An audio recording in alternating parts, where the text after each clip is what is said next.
ஆண்டவர் உன்னை நம்பிக்கையான மனுஷனை அழைத்திருக்கிறார்.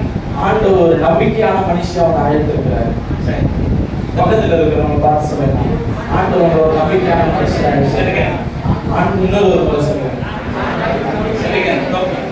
மனுஷன் ஆண்டவர் உன்னை ஒரு நம்பிக்கையான மனுஷனை ஆண்டவர் ஒரு நம்பிக்கையான மனுஷனை அழைத்திருக்கிறார்.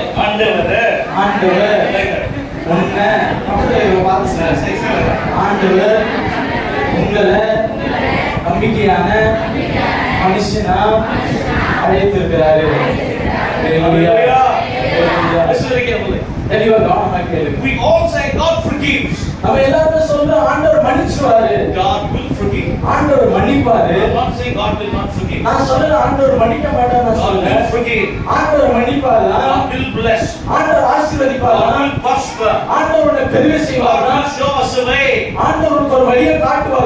But when we are unfaithful, ஆனா நம்ம எப்ப நம்பிக்கை இல்லாத ஒரு மனுஷனா when இருப்போம், we break His law, நம்ம எப்ப அவருடைய சட்டத்தை நம்ம உடைக்கிறோம், when we break His command, எப்ப அவரோட ஒரு கமாண்ட் நம்ம உடைக்கிறோம்,